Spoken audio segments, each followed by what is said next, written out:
એમાં હરી મળે છે. અને આ સંસારમાં જેને જેને મળ્યા એના સંસારમાંથી જ મળ્યા છે ને. તમે જુઓ ને, વૈકુંઠમાં ગયા પછી ભગવાન જાણે શું થતું હોય. આપણે તો કોઈના સ્વર્ગમાં એમ કે સુખ બહુ છે ને આમ છે ને તેમ છે. એ તો સ્વર્ગમાં જઈને કોઈ કાગળ લખે તો આપણને ખબર પડે કે ભાઈ સ્વર્ગમાં અમે આટલી લહેર કરીએ છીએ. આપણો અનુભવ તો આ સંસારનો છે. અને એ અનુભૂત શ્રીમદ ભાગવતમાં તો એવું લખ્યું છે કે અત્રૈવ નરક સ્વર્ગમ ઇતિ માતઃ પ્રચક્ષતે. ભગવાન કપિલે એની માને દેવહૂતિને કહ્યું છે કે માં, સ્વર્ગ અને નરક એ અહીંયા છે. અહીંયા પણ માણસ સ્વર્ગનો અનુભવ કરી શકે અને અહીંયા જ માણસ નરકનો અનુભવ કરી શકે.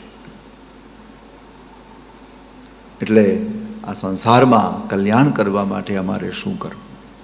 આ પહેલો પ્રશ્ન. બીજો પ્રશ્ન, ભૂરિણી ભૂરી કર્માણી શ્રોતવ્યાની વિભાગશ. આપણા શાસ્ત્રો બધા કર્મપરક છે. શાસ્ત્રો ઘણા શાસ્ત્રો, અને એમાં કર્મની ચર્ચા પણ ખૂબ. આપણા શાસ્ત્રોમાં લગભગ શું છે કે આ કર્મ કરીએ તો આ ફળ મળે, આ કર્મ કરીએ તો આ ફળ મળે, સારું કરીએ તો સારું ફળ મળે, ખરાબ કરીએ તો ખરાબ ફળ મળે. એટલા માટે સ્વર્ગની લાલચ આપી અને નરકનો ભય બતાવ્યો. આ સ્વર્ગ નરકનું બાંધકામ છે ને એ સાહેબ બહુ પાછળથી થયું છે, પહેલાં નહોતું. સજ્જો કે એવો યુગ હતો કે એમાં સ્વર્ગ અને નરકની કલ્પના નહોતી. બધાને ઈશ્વર જ જોતો હતો. પછી ઋષિઓએ આપણા પર કૃપા કરી કે નરકનો ભય બતાવી અને માણસને ખોટા કર્મ કરતો અટકાયો. સ્વર્ગની લાલચ આપી અને સત્કર્મ કરતો કર્યો. બોલો, છોકરો સ્કૂલે ન જાય તો માં એમ કે એક ચોકલેટ આપો.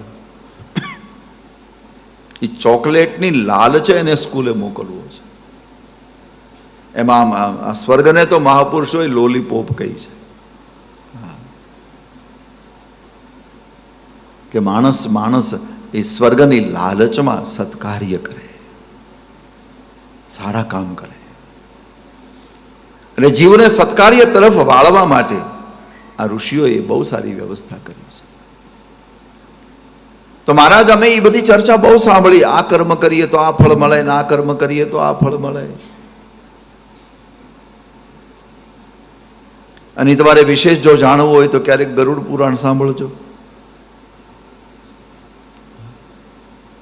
એવી કર્મની ફળની ચર્ચા છે. ઓહ, એક વખત તો મારે ક્યાંક કોઈ સ્નેહી એને ખરેખર જવાનું થયું તો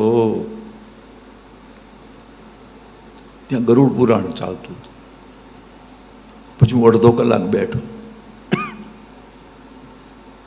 પણ પછી જે વર્ણન મેં સાંભળ્યું આમ આપણે ધ્રુજી જઈએ એવું.